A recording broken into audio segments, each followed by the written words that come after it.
প্রিয় দেশবাসী, যে যেখানে আছেন, বাংলাদেশের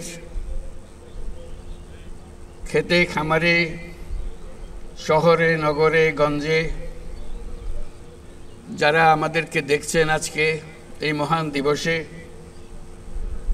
তারা আমার সালাম গ্রহণ করুন। আর যারা উপস্থিত আছেন তারা আমার শুভেচ্ছা ও সালাম গ্রহণ করুন।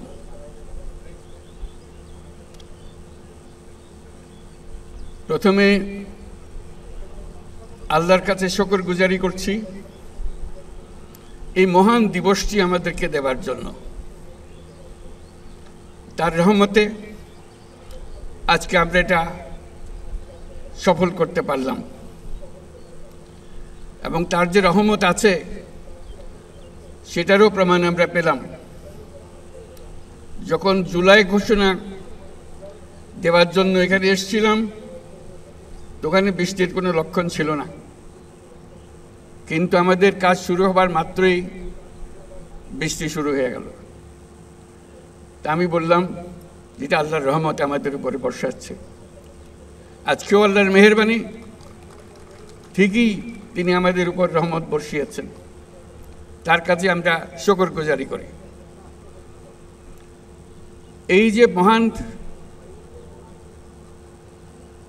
দিবস এবং তার মধ্যে বিশেষ একটি ক্ষণ আল্লাহ আমাদেরকে দিয়েছেন, যে সমস্ত জাতি একসঙ্গে হয়ে, সমস্ত রাজনৈতিক নেতা একসঙ্গে হয়ে তারা জুলাই সনদে স্বাক্ষর করছেন। এরকম ঘটনা ঘটবে এরকম কেউ আমরা চিন্তা করতে পারি নাই। যখন ঐক্যমত্য কমিশন গঠন করলাম, মনে মনে আশা ছিল যে হয়তো দু একটা বিষয়ে তাদেরকে একমত করতে পারবো, কিন্তু রাজনৈতিক দলের বক্তব্য শুনলে মনে হয় কেউ কারো কথা শুনবে না। কাজে ভয়ে ভয়ে এটা শুরু হয়েছিল। প্রফেসর আলী রিয়াজকে দায়িত্ব দিয়েছিলাম, উনি একজন গুণীজন, যে উনি বুঝে বুঝে যদি অগ্রসর হতে পারেন।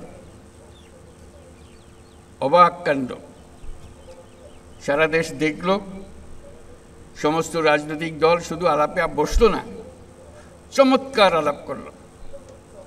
এত গভীরভাবে, এত গভীর জ্ঞানের সঙ্গে তাদের মধ্যে আলোচনা হলো, এত সৌহার্দ্যের সঙ্গে আলোচনা হলো, এটা না দেখলে আমাদের বিশ্বাস হতো না। আপনারা যারা দেশের প্রত্যন্ত অঞ্চলে আছেন, বিভিন্ন জায়গায় আছেন, তারা প্রত্যেকে দেখেছেন, কারণ টেলিভিশনে এটা প্রচার হচ্ছিল ক্রমাগতভাবে, কিভাবে তারা তাদের যার যার নীতিগুলো তুলে ধরছেন, বক্তব্যগুলো তুলে ধরছেন। সেটা সব মানুষ শুনতে পেয়েছে শুধু নয়, তারা অংশগ্রহণ করেছে, মনে মনে অংশগ্রহণ করেছে, ঘরের মধ্যে তর্ক বিতর্ক করেছে, কার কথা ঠিক, কার কথা উচিত, কোনটা মানলে ভালো হবে, কোনটা গ্রহণ করা উচিত হবে, এবং সেটা নিজেদের মধ্যে লেখালেখি করেছে, তর্ক বিতর্ক করেছে, সারা জাতিকে এটার মধ্যে ঢুকিয়ে ফেলেছে। আপনারা শুধু সীমাবদ্ধ কামরাতে বসে আলাপ করেননি, আপনারা সারা জাতিকে এটার মধ্যে আলোচনার মধ্যে শরিকদার করেছেন। সবাই অংশগ্রহণ করেছে। কেউ তাৎক্ষণিকভাবে কেউ রাজি হয়ে গেছে এমন ছিল না। অবস্থা দেখে মনে হচ্ছিল বেশি দূর বোধহয় অগ্রসর হবে না, কয়েকটি বিষয়ে একমত হয়ে বোধহয় সমাপ্ত হবে। কিন্তু ক্রমে ক্রমে যত জটিল বিষয় হোক না কেন, ঐক্যমতে এসছেন। আজকে আমরা একটা দীর্ঘ তালিকা নিয়ে এই সনদ প্রণয়ন করতে পারছি। আমরা রাজনৈতিক দলের সদস্যদের জন্য এবং আমাদের কমিশনের সহসভাপতি এবং সদস্যবৃন্দের জন্য জোরে একটা হাততালি দিয়ে অসম্ভবকে সম্ভব করার জন্য। তারা ইতিহাসে অক্ষয় হয়ে থাকবে, তাদের নাম অক্ষয় হয়ে থাকবে। লোকে চিন্তা করবে যে তারা কিভাবে এটা করেছিল। আজকে এই দিনটি যে পেলাম, এটা মহান দিন। এটার কথা চিন্তা করলে গা শিউরে ওঠে। এমন একটি দিন, সেটা শুধু জাতির জন্য না, সারা পৃথিবীর জন্য একটা বড় রকমের উদাহরণ হয়ে থাকবে। বহু জায়গায় সেটা পাঠ্যপুস্তকে থাকবে, সেটা ক্লাসরুমে আলোচনা হবে, রাজনৈতিকবিদদের মধ্যে নিয়ে এটা নিয়ে আলোচনা হবে বিভিন্ন দেশে, কোনটা ঠিক কোনটা বেঠিক, তারা কি বললো, আমরা কি চাই, তারা সেটা পারে কিনা সেটা চেষ্টা করে দেখবে তাদের দেশে এটা সম্ভব কিনা। যেই উদাহরণ আমাদের দেশের রাজনৈতিকবৃন্দ সৃষ্টি করেছেন সেটা দেশের জন্য তো বটেই, সারা পৃথিবীর জন্য উদাহরণ হয়ে থাকবে। আমি তাদেরকে আবারও মোবারকবাদ জানাই এই কাজটি করার জন্য, দেশকে অনেক উচ্চে নিয়ে যাওয়ার জন্য, বহু উচ্চে নিয়ে গেছেন তারা। এই যে আমরা এটা পারলাম, একটা কমিশন বসিয়ে একমত করার চেষ্টা করা, এই যে কমিশন বসানো হলো, এই সুযোগ যারা দিল, যার কারণে হলো, তাদের কথা আমরা একবার স্মরণ করি। গণ অভ্যুত্থানের নায়কদের কথা স্মরণ করি, যাদের কারণে আজকে আমরা এখানে এসেছি, যারা এই অভ্যুত্থানের জন্য প্রাণ দিয়েছে, রক্ত দিয়েছে, তাদের কাছে স্মরণ করি। যারা আহত হয়েছে, বীর যোদ্ধা যারা আহত হয়েছে, বেঁচে আছেন, কষ্টে আছেন, তাদের কথা স্মরণ করি, তাদের কাছে আমাদের শ্রদ্ধা জ্ঞাপন করি, আমাদের কৃতজ্ঞতা প্রকাশ করি। তাদের জন্যই আজকে আমাদের এই দিনটি করা সম্ভব হয়েছে। তাদের কাছে আমরা সারা জাতি চিরকৃতজ্ঞ থাকবে। আমরা সেই কৃতজ্ঞতা তাদেরকে জানালাম। আমরা আজকে যে কাজটা করলাম, এখানে স্বাক্ষর করলাম সবাই মিলে, সেটা দিয়ে আমার বাংলাদেশ পরিবর্তন হবে। এই পরিবর্তন সম্ভব হলো ওই গণ অভ্যুত্থানের কারণে, ছাত্র জনতার অভ্যুত্থানের কারণে। এটা হলো দ্বিতীয় অংশ। সেটা তারা করেছিল বলেই আজকে আমরা এই সুযোগ পেলাম।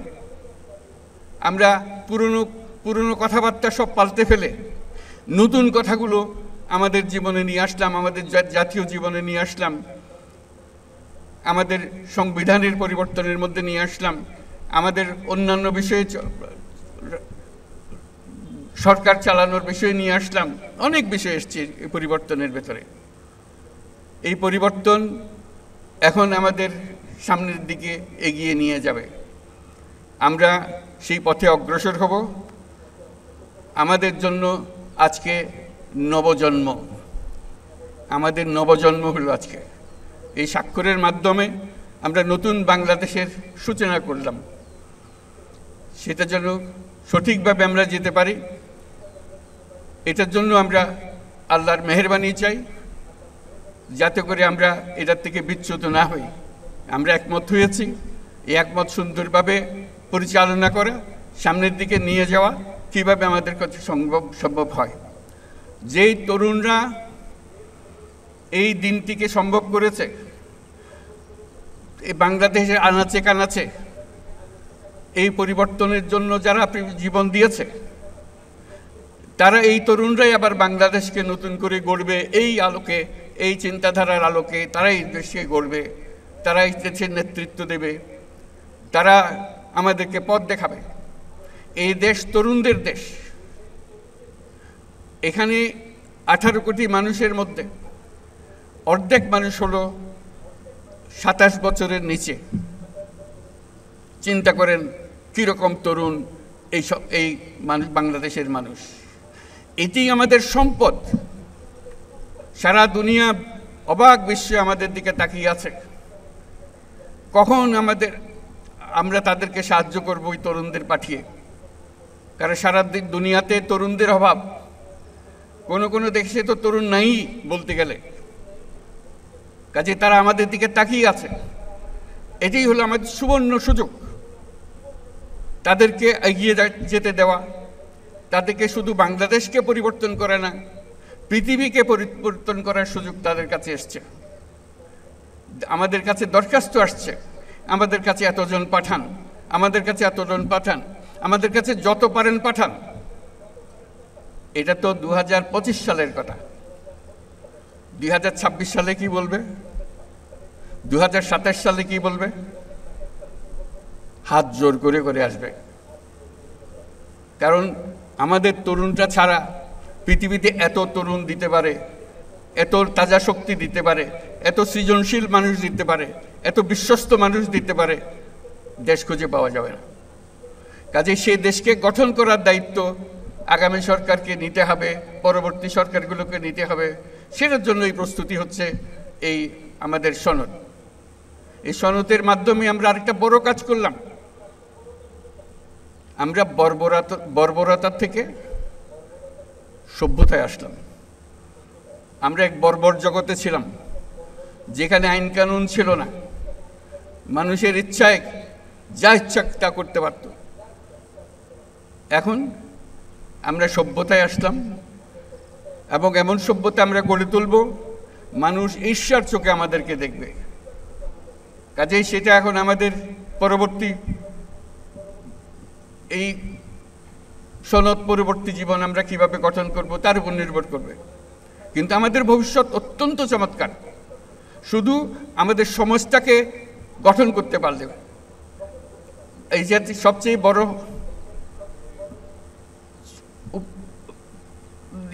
কনক্লুশন যেটা এখান থেকে যেটা আমরা পেলাম, আজকে যেটা আমরা বুঝতে পারলাম, যে আমরা যদি একমত হই, যেভাবে আমরা হতে পেরেছি, অন্য সব কাজেও যদি আমরা একমত হই, এক পথে চলি, তাহলে আমাদের দেশ এটা অনন্য দেশে পরিণত হবে। আমাদের দেশের সেই শক্তি আছে, সেই শক্তিকে আমরা ব্যবহার করতে পারি। আমরা আমাদের যে সম্পদ আছে, যেটা আমরা ব্যবহার করতে পারিনি এ পর্যন্ত। আমি বারে বারে যেটার কথা উল্লেখ করি, এটা হলো বঙ্গোপসাগর আমাদেরই অঞ্চল, আমাদেরই বাংলাদেশের অংশ। কোনোদিন আমরা খেয়াল করে দেখি নাই এই অংশে আমরা কি করি। এই অংশ অত্যন্ত সম্পদশালী অংশ। আমরা বলছি যে এটা আমরা পূর্ণ ব্যবহার করতে চাই, এই সম্পদকে আমরা এগিয়ে যেতে চাই, আমরা আর তর্ক বিতর্কের মধ্যে থাকতে চাই না। সেই জন্যই আজকে সনদ হলো, এই সনদ তর্ক বিতর্কের অবসান করবে। আমরা নিয়ম মতো চলে যাব। আমরা এখন নিয়ম মাফিক চলার জন্য তৈরি হয়েছি। এই নিয়ম যেন আজকে আজকে সই করলাম, অনেক আলোচনার মধ্যে দিয়ে আমরা সই করলাম, এটা আমাদেরকে পথ দেখিয়ে দেবে। এই পথে আমরা চলবো, তাহলে আমরা এই যে সম্পদ আছে সেই সম্পদের ব্যবহার করতে পারবো। আমি বারে বারে বলছি যে আমরা যদি গভীর সমুদ্র বন্দর করে দিই, তাহলে সারা দুনিয়ার জাহাজ আমাদের বন্দরে ভিড়তে হবে।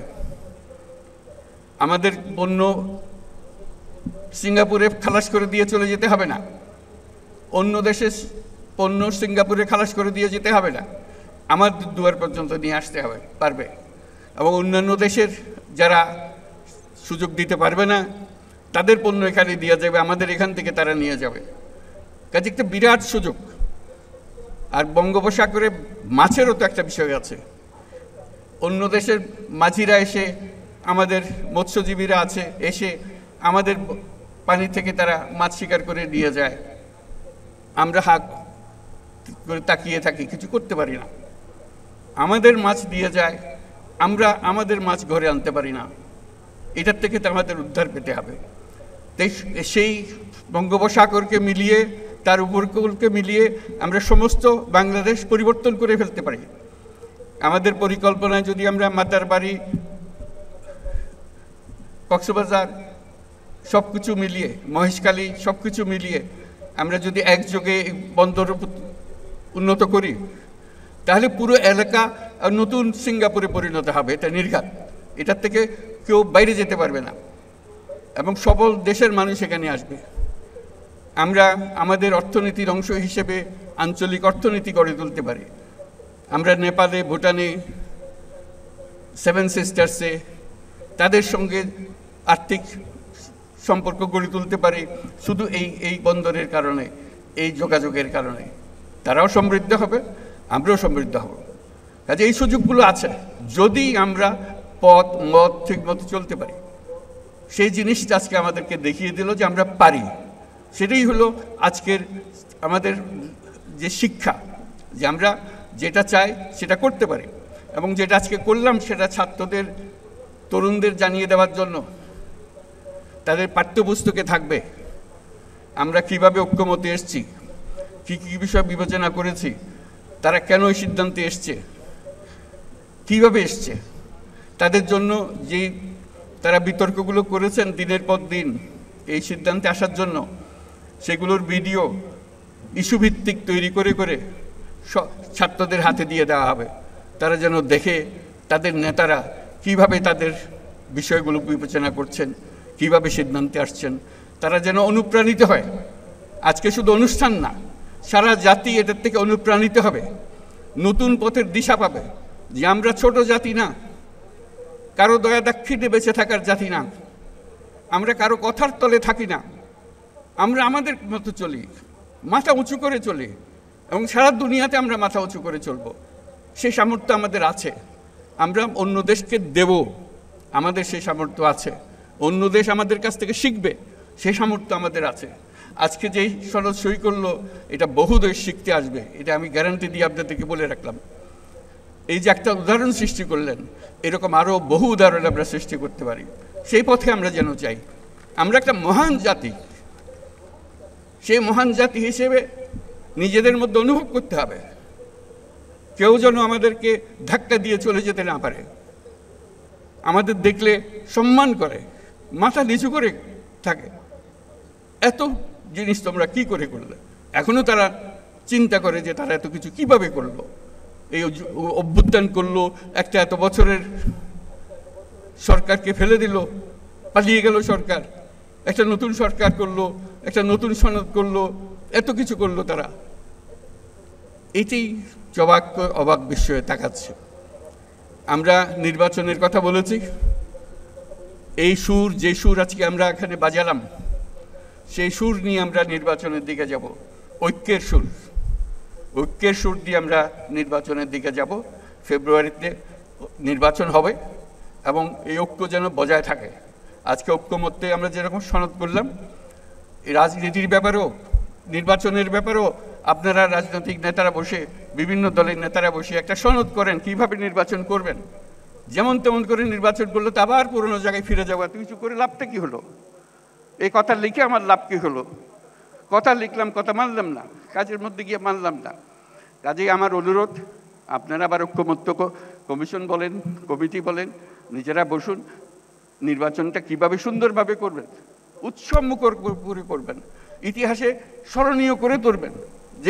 যেই সনদ রচিতা এই নির্বাচন করেছে, এই সনদ তৈরি করেছে যারা, তাদের হাতে এই নির্বাচন সৃষ্টি হয়েছে। পুলিশ এসে কেন ধাক্কাধাক্কি করবে? সেখানে নিজেদের নির্বাচন নিজেরা করব আমরা, কারো এসে আমাদেরকে সোজা করতে হবে না, আমাদেরকে দেখিয়ে দিতে হবে না, ধাক্কাধাক্কি করতে হবে না। আমরা কি জানি না নাকি কিভাবে নির্বাচন সুন্দরভাবে করতে হয়? সেটা যেন একটা উদাহরণ হয়, সেটা জাতির জন্য উদাহরণ, বিশ্বের জন্য একটা উদাহরণ হিসেবে আমরা সেই নির্বাচনটা করতে চাই। আমরা ইনশাল্লাহ পারবো। আজকে সেই পারার একটা চিহ্ন আমরা এখানে রেখে গেলাম। এই চিহ্নটা ধরে আমরা পথে অগ্রসর হব। আল্লাহ আমাদেরকে সেই সামর্থ্য দিক, সেই জন্য আমাদের সবার জন্য দোয়া করেন। যারা আজকে শুনছেন, দূরে দূরে আছেন, মন ঠিক করেন যে এই যে ঐক্যমতের মাধ্যমে যে কঠিন কঠিন কাজ সমাধা করা যায়, আমরা যে বর্বরতার থেকে সভ্যতায় এসেছি তার প্রমাণ রাখা যায়। কার্যে প্রমাণ করতে হবে। এখন তো কাগজে আমরা প্রমাণ করলাম, সেই সভ্যতা আমরা নিয়ে আসতাম। এখন কাজে প্রমাণ করতে হবে যে আমরা সেই সভ্যতা অর্জন করেছি। আমাদের রাজনৈতিক নেতারা আমাদেরকে সে পথ দেখিয়েছেন, আমরা তাদের কাছে মাথা নত করছি যে তাদেরকে তারা আমাদেরকে এই পথ দেখানোর জন্য পরবর্তীতেও তারা যেন সুন্দরভাবে করে, নির্বাচনটাও সেরকম যেন আমরা বাহবা দিতে পারি। সবাই মিলে এমনভাবে নির্বাচন করব, কোনো দুনিয়ার কোনো কেউ এসে বলতে পারবে না এখানে ক্ষতি হয়েছে, এখানে গোলমাল হয়েছে, এই কথা যেন বলতে না পারে। বাইরের লোক এসে কেন আমাদেরকে বলবে তোমরা এটা ঠিক করে নাই, ওটা ঠিক করে নাই? তা আমরা কি জাতি হলাম যে বাইরের কথার জন্য আমাদেরকে অবজ্ঞা করতে হবে? আমরা যারা এই সনদ তৈরি করতে পারি, সে ক্ষমতাতে কি দুনিয়ার কারো কাছে কোনো কম মনে হয়েছে আপনাদের কাছে? সে আলোচনা কি কারো কাছে কম মনে হয়েছে আপনাদের কাছে? যে রাজনীতিবিদরা এখানে অংশগ্রহণ করেছেন, তাদের বিদ্যা, তাদের জ্ঞান, তাদের অভিজ্ঞতা অন্য দেশের কোনো রাজনীতিকের চেয়ে কম মনে হয়েছে আপনাদের কাছে? মোটেই মনে হয় নাই। তাহলে কেন আমরা এটা পারবো না? কাজে আপনারা দোয়া করেন, সবাই মিলে চেষ্টা করেন যাতে করে আমরা সুন্দরভাবে নির্বাচনটা করতে পারি ইনশাআল্লাহ। তাহলে আমরা সঠিক পথে অগ্রসর হতে পারব। আজকে সবাইকে ধন্যবাদ জানিয়ে, বিশেষ করে যারা এই সনদে স্বাক্ষর করলেন, তাদেরকে ধন্যবাদ জানিয়ে তারা আমাদের দেশটাকে একটা বহু উচ্চতায় আমাদেরকে নিয়ে গেল। সে উচ্চতায় যেন থাকতে পারি, আরও উচ্চতায় যেন আমরা যেতে পারি, সেটার জন্য আল্লাহর দোয়া কামনা করছি। সবাইকে ধন্যবাদ।